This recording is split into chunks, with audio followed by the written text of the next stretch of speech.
Hey everybody, welcome to a special edition of Marilyn's Cafe Society radio vlog.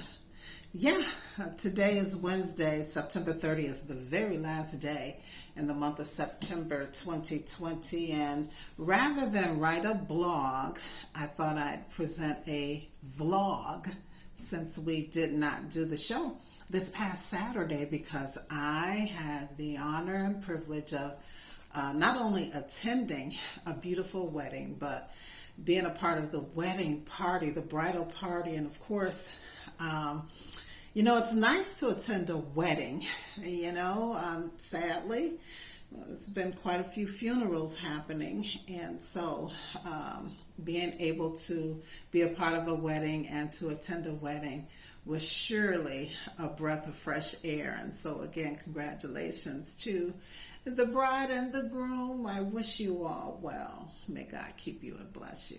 All right. So again, today is Wednesday, September 30th, and we're going to make it short because it is a blog, or a vlog, I should say. And first and foremost, I just want to say her name. And of course, I'm referencing Breanna Taylor. I know that you guys have heard the latest news, a week ago today, as a matter of fact, it was announced that a grand jury in Louisville, Kentucky failed to charge any cops in her shooting death, and ex-detective Brett Hankinson was charged with 3 counts of first-degree wanton endangerment for shooting into a neighbor's home. Now, of course, the Huffington Post reported that the announcement sent outraged Louisville residents into the streets, as we all saw. And of course, 2 police officers were wounded as a result of several scuffles that broke out on Wednesday night last week. More than 100 people were arrested. Demonstrators also expressed outrage in other cities across the country, including New York City, Washington, D.C., Atlanta, and Chicago. In fact, the Illinois Governor, J.B. Pritzker, along with Chicago Mayor Lori Lightfoot, Reverend Jesse Jackson, and other political and community leaders held a joint press conference to denounce the Louisville grand jury decision. And just days after the grand jury issued no charges against the Louisville officers who fatally shot Breanna Taylor, evidence from the case was leaked on social media and digital news sites. Of course, video footage from body cams that the officers were wearing was leaked. And of course, all of this is raising additional questions about the investigation. We know that there's a call for the release of all of the documents that were presented to the grand jury, and it just sounds like it's a mess. But last Thursday's front page Chicago Times newspaper read, "Nothing changes in America." And of course, the cover story inside the paper read, "March after march, protest after protest, and nothing changes in America."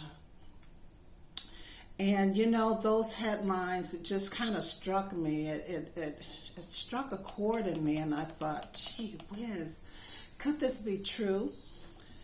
Is this true, that nothing changes in America for blacks, African American people?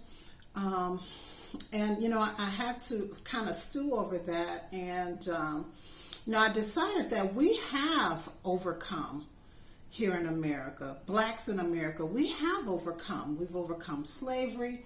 We've overcome Jim Crowism. We've overcome hate.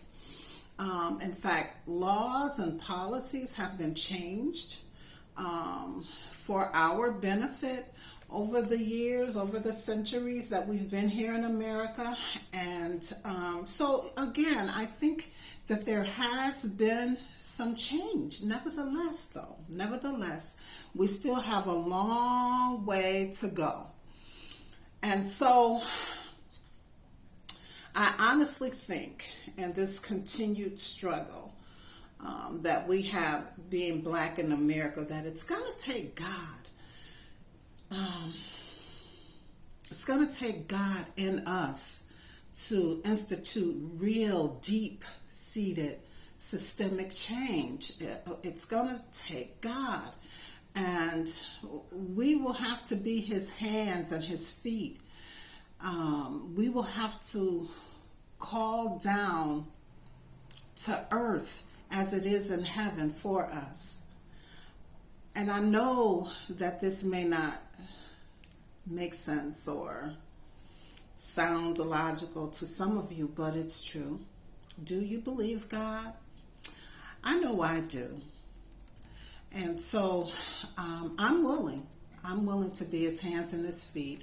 I think it's high time that we really do see some real change here in the United States of America and actually across the world on behalf of black people. All right, and so I just wanted to share that. Now, let's get into some stimulus updates.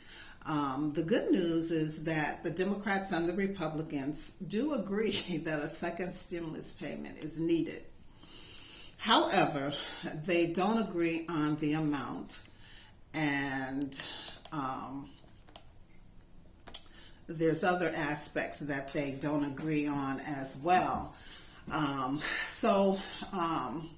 In response to the Republicans, $1.4 trillion package that was introduced a few weeks ago, the Democrats have recently introduced a revised package earlier this week, just yesterday or the day before, that's worth $2.2 trillion, which is down from the $3.4 trillion HEROES Act that they passed back in May of this year. Now, there are some similarities to the previous package. For example, the additional $600 in weekly federal unemployment benefits, another $1,200 per person stimulus check.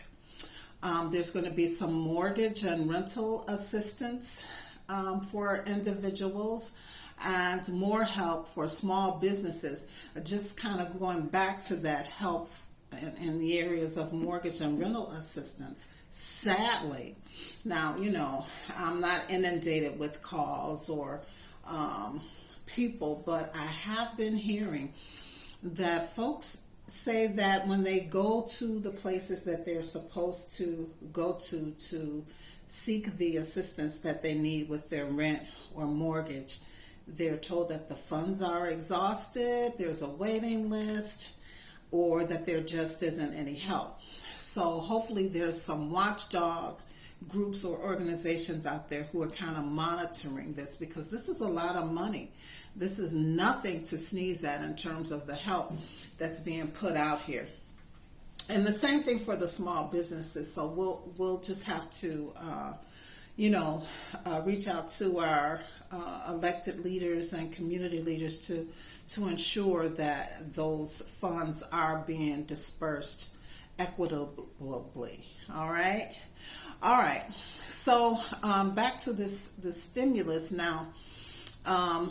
The wait, of course, is whether or not the Republicans will be in agreement with this new package that the House Democrats have presented. And meanwhile, while we're waiting, the economy doesn't look good.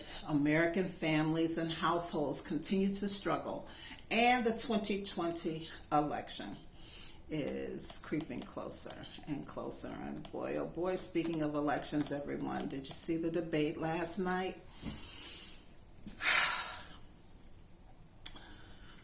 Well, I tell you, it was difficult to watch, right? It was not easy to watch, and certainly almost impossible to glean anything from it. Chris Wallace lost control several times, and it was hard. Joe Biden struggled to keep focus. because Donald Trump continued to interrupt him. And of course, it was just a mess, to say the least. And I don't think I've ever seen anything like that before. I don't think the fact checkers were even able to keep up with everything that was going on. I kept saying, where's the rewind? Where's the replay button and all of this? But seriously, everybody, you know, I think what we witnessed last night was quite disturbing. We have to be reminded that this country, the United States of America, is indeed one nation under God, indivisible, with freedom and justice for all, not some, and indivisible, not divisive. Frankly, some of the language that I heard and some of the cues that I picked up on last night as I watched this debate were not reflective of who we should be together in this country.